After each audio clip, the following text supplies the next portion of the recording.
Imaginez un instant qu'un seul animal puisse décider du sort de l'un des plus grands réservoirs d'eau douce de la planète, et que cet animal soit celui que tout le monde a méprisé pendant des générations. Cela paraît impossible. Pourtant, au fond du lac Michigan, une bataille silencieuse fait rage depuis des décennies. Des centaines de milliers de milliards d'envahisseurs recouvrent les rochers, les épaves, les conduites et même les fonds les plus profonds du lac. Ils avalent peu à peu les fondations même de tout un écosystème. Et pendant que la plupart des gens admirent une eau devenue incroyablement limpide, ils ignorent qu'ils contemplent peut-être le signe d'une catastrophe écologique. Ce qui est encore plus incroyable, c'est que le seul poisson indigène capable de lutter contre cette invasion était là depuis toujours. Pendant plus d'un siècle, les pêcheurs l'ont considéré comme un vulgaire poisson sans valeur. Ils le rejetaient à l'eau, parfois même mort, sans imaginer une seule seconde qu'il possédait l'arme parfaite contre un ennemi qui n'était pas encore arrivé. Aujourd'hui, les scientifiques se demandent s'il est déjà trop tard. Car lorsqu'un lac commence à perdre la base même de sa chaîne alimentaire, ce ne sont pas seulement les poissons qui disparaissent. C'est tout un monde qui vacille. Avant de commencer, dites-nous dans les commentaires, pensez-vous qu'un seul animal puisse réellement sauver un écosystème entier? Et si vous aimez les histoires vraies, où la nature réserve toujours des surprises, pensez à vous abonner dès maintenant, car ce que vous allez découvrir dépasse largement ce que la plupart des documentaires t'y racontent. Tout commence par un poisson considéré comme l'un des plus précieux des grands lacs. Depuis plusieurs années, les biologistes assistent à son déclin avec une inquiétude grandissante. Les pêcheurs voient leur prise diminuer. Les communautés qui vivent de cette ressource observent un changement qu'elles n'avaient jamais connu auparavant.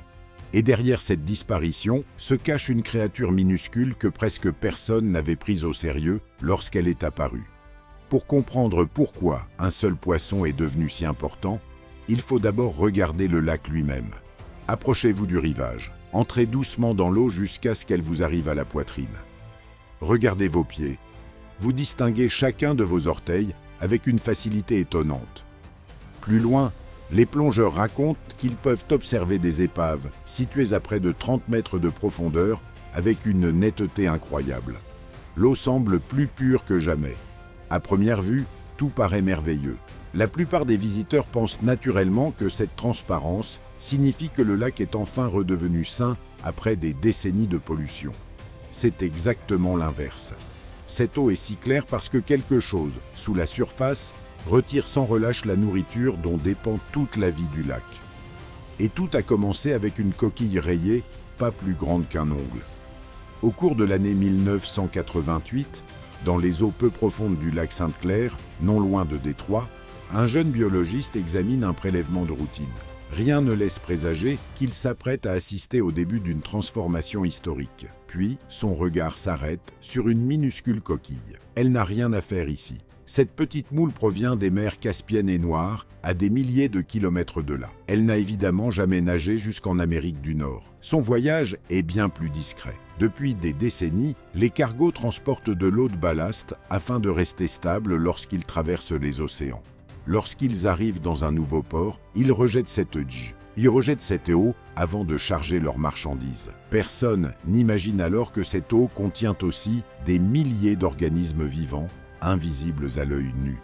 La plupart meurent rapidement lorsqu'ils sont relâchés dans un environnement qui ne leur convient pas. Mais cette fois, tout est différent.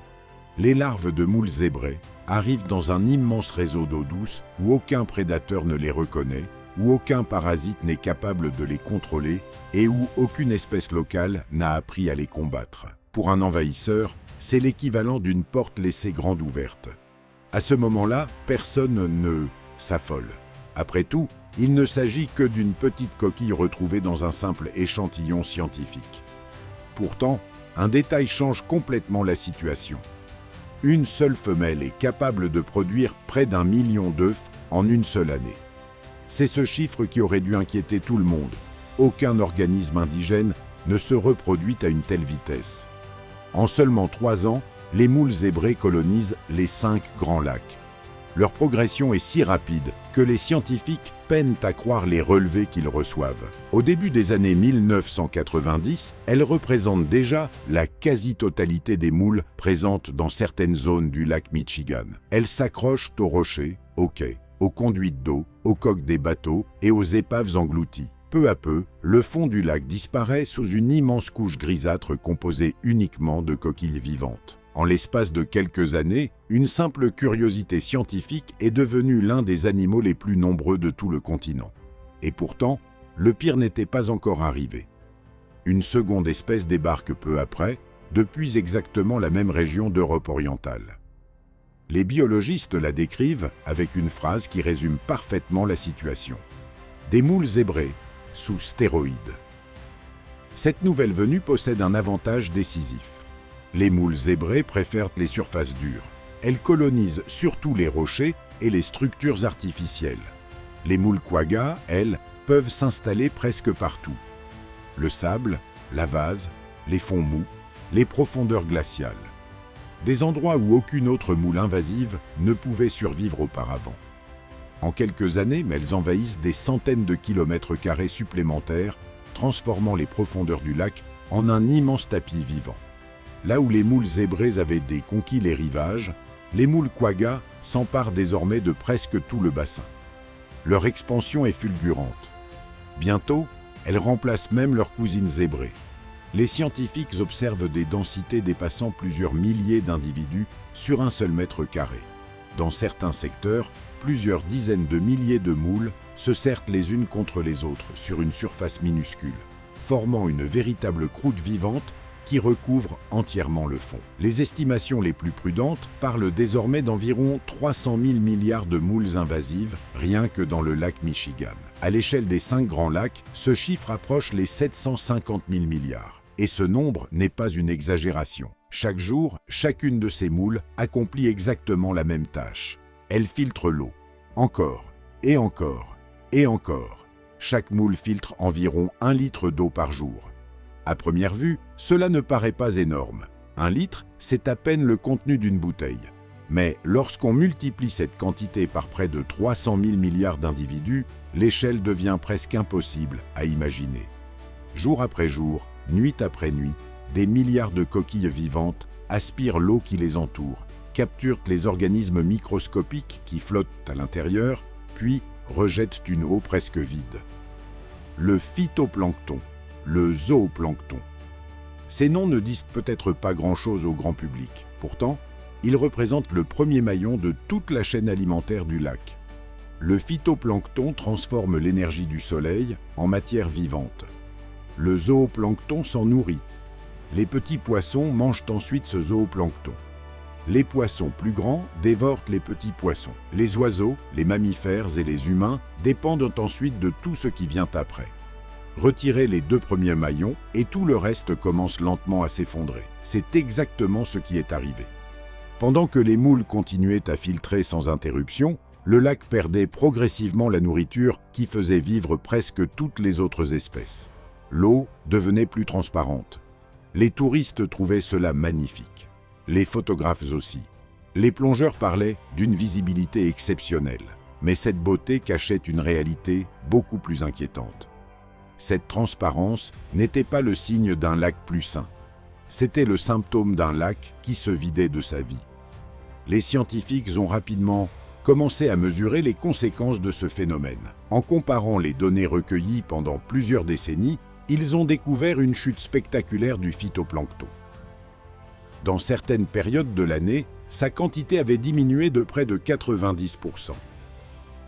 Autrement dit, la base même de la production de nourriture dans le lac avait presque disparu. Imaginez une immense forêt dont tous les arbres cesseraient soudainement de produire des feuilles. Les cerfs commenceraient à manquer de nourriture, puis les loups, puis les oiseaux, puis tout le reste. C'est exactement ce qui se déroule ici, sauf que tout se passe sous l'eau et que presque personne ne le remarque. Les poissons continuent de nager. Les vagues continuent de frapper les rives. Le lac semble vivant. Mais sous cette apparence paisible, tout l'équilibre alimentaire est en train de s'effriter. Lorsqu'un écosystème perd sa base, Les conséquences mettent parfois plusieurs années avant d'apparaître chez les grands animaux. Personne ne remarque immédiatement la disparition de quelques organismes microscopiques. En revanche, tout le monde remarque lorsque les poissons commencent à disparaître. Dans le lac Michigan, un poisson en particulier attire rapidement toute l'attention. Le corégone. Pendant plus d'un siècle, il constitue la colonne vertébrale de la pêche commerciale des Grands Lacs. Des villes entières vivent grâce à lui. Des familles transmettent ce métier de génération en génération. Pour plusieurs nations autochtones, ce poisson possède également une importance culturelle, alimentaire et spirituelle qui remonte à bien avant la création des frontières modernes. Pendant longtemps, personne n'imagine qu'il puisse réellement disparaître. Puis, les chiffres commencent à raconter une autre histoire. Les captures diminuent, encore, puis encore. Au fil des années, la baisse devient impossible à ignorer. En l'espace d'une quinzaine d'années, les prises chutent d'environ 70%. Ce n'est plus une mauvaise saison, ce n'est plus un simple cycle naturel. C'est un effondrement. Des bateaux restent désormais amarrés au port. Des entreprises familiales ferment leurs portes. Des communautés qui vivent du lac depuis des générations voient leur avenir devenir de plus en plus incertain. Les biologistes cherchent naturellement une explication. Au départ, beaucoup pensent que les adultes sont simplement moins nombreux. Mais en étudiant plus attentivement les populations restantes, ils découvrent un problème infiniment plus grave. Les jeunes poissons ne survivent presque plus. Les œufs éclosent toujours au printemps. Les larves naissent comme elles l'ont toujours fait. Puis, quelques jours seulement après leur naissance, elles meurent. Pas à cause d'un virus, pas à cause d'un prédateur, pas à cause de la pollution. Elles meurent de faim. Les premiers jours de la vie d'un jeune corégone sont décisifs. Dès que les réserves d'énergie contenues dans son sac vitellin sont épuisées, il doit trouver sa première nourriture. Cette nourriture est composée précisément des minuscules organismes que les moules invasives retirent continuellement de l'eau. Le garde-manger est vide. Les jeunes poissons arrivent dans un monde qui semble parfait à première vue. L'eau est claire, l'environnement paraît propre. Mais il n'y a presque plus rien à manger. Ils disposent de quelques jours seulement pour trouver leur premier repas. Passé ce délai, leurs réserves s'épuisent complètement. La plupart meurent avant même d'avoir réellement commencé leur existence. Peu à peu, la population entière vieillit. Les individus encore présents dans le lac deviennent de plus en plus âgés. Or, les poissons âgés se reproduisent généralement moins efficacement. Le problème s'aggrave donc d'année en année. Moins de jeunes survivent. Davantage d'adultes meurent naturellement. Et personne ne vient remplacer cette génération perdue. Face à cette situation, les autorités réduisent drastiquement les quotas de pêche. Certaines zones connaissent les restrictions les plus sévères jamais imposées. Ce n'est plus une mesure de précaution. C'est une tentative désespérée de ralentir une disparition annoncée. Les chercheurs savent désormais que plusieurs populations génétiquement différentes de corégones sont menacées. Certaines pourraient même disparaître complètement si rien ne change. Une question finit alors par s'imposer. Si des centaines de milliers de milliards de moules recouvrent désormais le fond du lac, existe-t-il au moins un animal capable de les manger en quantité suffisante? Pendant longtemps, personne ne prête réellement attention à cette possibilité. Puis, les scientifiques tournent enfin leur regard vers un poisson que presque tout le monde méprise depuis toujours. Un poisson que les pêcheurs considèrent comme une prise sans intérêt. Un poisson souvent rejeté à l'eau sans la moindre hésitation. Et pourtant, il possède une caractéristique que toutes les autres espèces indigènes ont perdue, une arme que des millions d'années d'évolution avaient façonnée bien avant l'arrivée des envahisseurs. Une arme qui allait soudainement devenir incroyablement précieuse. Pendant des générations, ce poisson n'a jamais eu bonne réputation. Les pêcheurs lui ont donné toutes sortes de surnoms peu flatteurs. Beaucoup l'appellent simplement la tête de mouton. D'autres le considèrent comme un poisson encombrant qui vient mordre à l'hameçon lorsqu'ils espéraient capturer un doré ou un corégone. Sa chair est souvent jugée moins raffinée, et il n'est presque jamais le trophée dont rêvent les amateurs de pêche. Pendant des décennies, il est devenu le symbole de la mauvaise prise.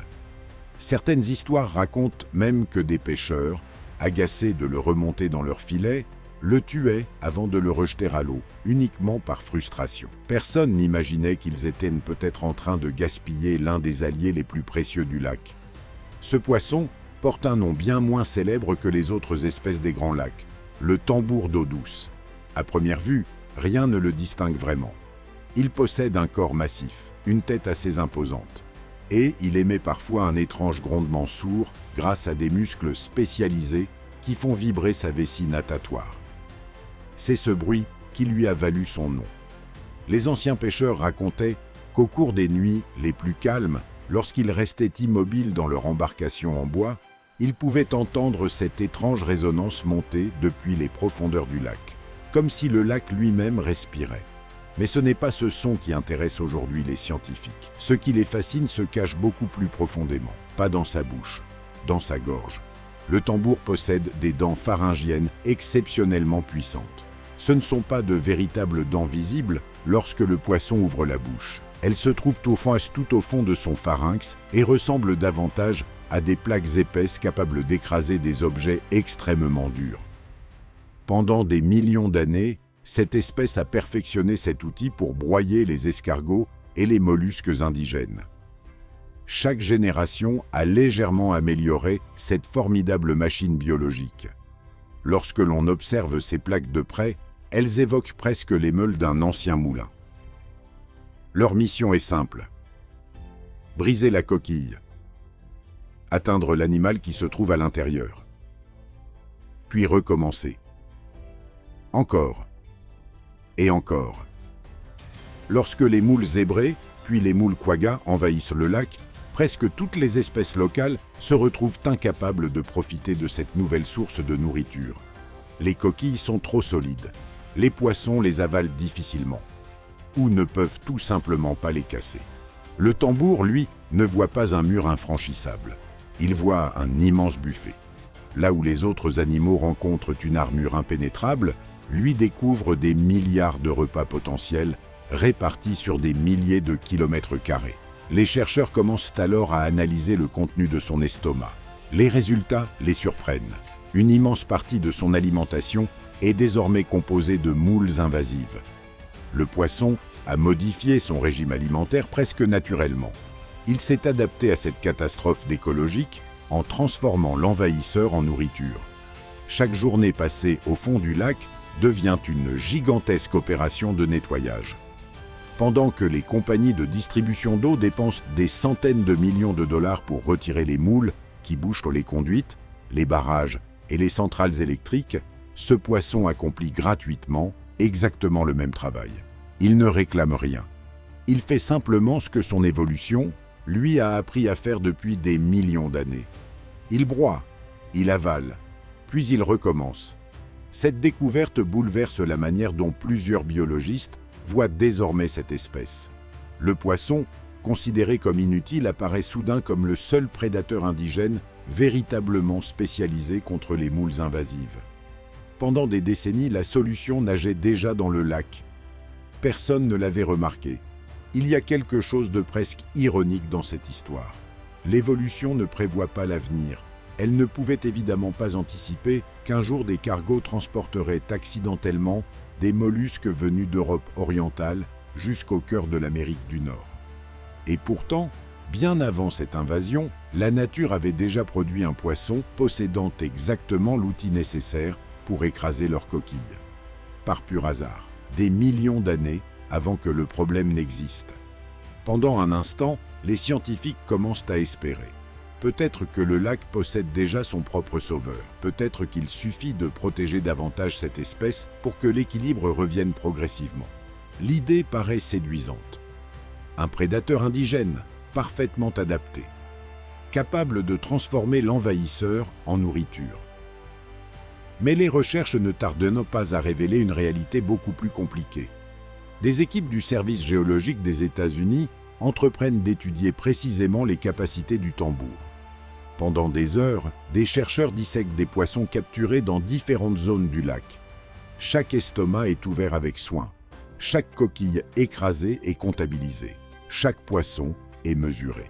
Les scientifiques veulent connaître une chose essentielle. combien de moules un tambour peut-il réellement éliminer? Peu à peu, un schéma apparaît. Les jeunes tambours ne participent pratiquement pas à cette lutte. Leurs plaques pharyngiennes ne sont pas encore suffisamment développées. Les plus petits individus sont incapables de casser les coquilles des moules. Ils passent simplement à côté. Seuls les poissons les plus grands, les plus âgés et les plus puissants deviennent de véritables prédateurs des moules invasives. Cela change complètement la perspective. L'immense majorité de la population n'apporte presque aucune contribution au contrôle de l'invasion. Toute la pression repose sur une faible proportion des individus. Même ces grands tambours rencontrent rapidement leurs limites. Certaines moules sont trop grosses. D'autres sont trop profondément enfouies sous plusieurs couches de coquilles. D'autres encore sont simplement trop nombreuses. Les poissons mangent tout ce qu'ils peuvent atteindre. Mais derrière eux, les survivantes continuent de se reproduire à une vitesse vertigineuse. Les calculs deviennent rapidement décourageants. Même si chaque grand tambour passait chacune de ses journées à broyer des moules sans interruption, les envahisseurs produiraient toujours davantage de descendants qu'ils n'en détruiraient. L'écart est colossal. D'un côté, quelques milliers de prédateurs efficaces.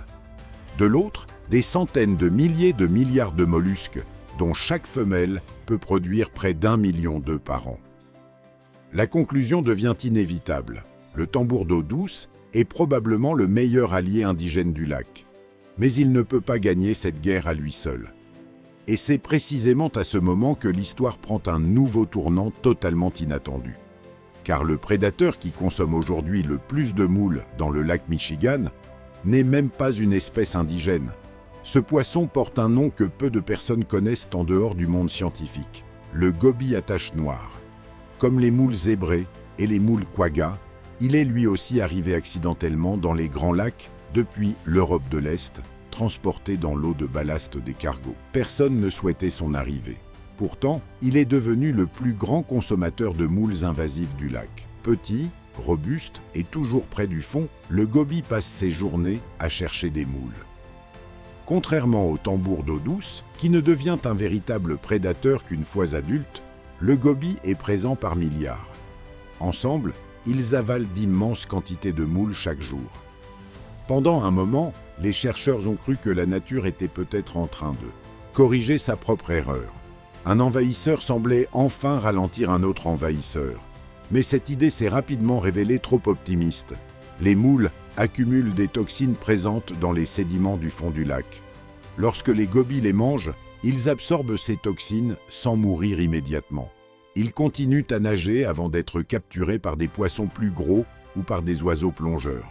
Le poison remonte alors toute la chaîne alimentaire. Certaines années, des milliers d'oiseaux aquatiques meurent après avoir consommé des gobies contaminés. Ainsi, le prédateur le plus efficace contre les moules crée à son tour un nouveau problème. Le lac se retrouve donc dans une situation extrêmement fragile. Le tambour d'eau douce est une espèce indigène parfaitement adaptée pour broyer les coquilles, mais il est beaucoup trop peu nombreux pour venir à bout de centaines de milliers de milliards de moules. Le goby en mange bien davantage, mais il transporte aussi les conséquences de cette invasion jusque chez les prédateurs qui dépendent du lac. Aucun des deux ne peut réellement rétablir l'équilibre. Pendant ce temps, les scientifiques poursuivent leurs recherches. Les grands lacs contiennent près d'un cinquième de toute l'eau douce de surface de la planète. Ils soutiennent des millions de personnes, une pêche essentielle et un écosystème unique. Les chercheurs testent désormais de nouvelles méthodes pour éliminer les moules invasives. Sur certains récifs expérimentaux, des traitements biologiques ont permis de réduire leur nombre de près de 95% en seulement quelques semaines. Les résultats sont encourageants. Mais une question demeure.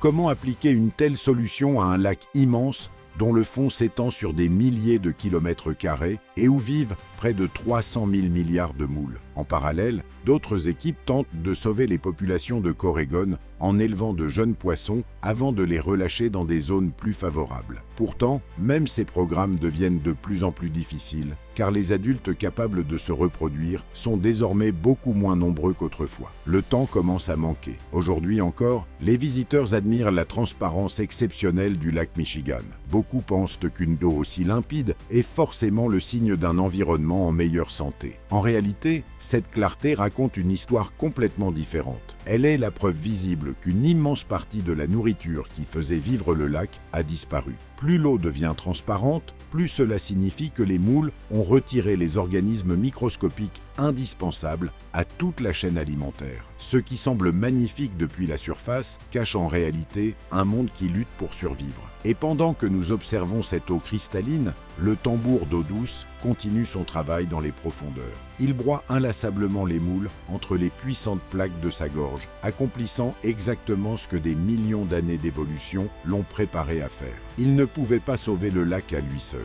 Il ne l'a jamais pu. Mais il représentait peut-être la meilleure défense naturelle que cet écosystème possédait déjà avant même que cette catastrophe ne commence. Alors, posez-vous cette question. Si l'animal que nous avons méprisé pendant plus d'un siècle était en réalité l'un des plus précieux alliés du lac, combien d'autres espèces considérées aujourd'hui comme insignifiantes remplissent, dans le plus grand silence, un rôle dont nous ne comprenons pas encore toute l'importance? Dites-nous ce que vous en pensez dans les commentaires. Pensez-vous que les grands lacs retrouveront un jour leur équilibre naturel? Ou cette invasion a-t-elle définitivement changé leur avenir? Et si vous avez aimé cette histoire, abonnez-vous dès maintenant. Chaque semaine, nous explorons les mystères les plus fascinants de la nature, les découvertes scientifiques qui bouleversent de notre compréhension du monde et les incroyables batailles invisibles qui se déroulent sous nos yeux. Merci d'avoir regardé cette vidéo et à très bientôt pour une nouvelle aventure.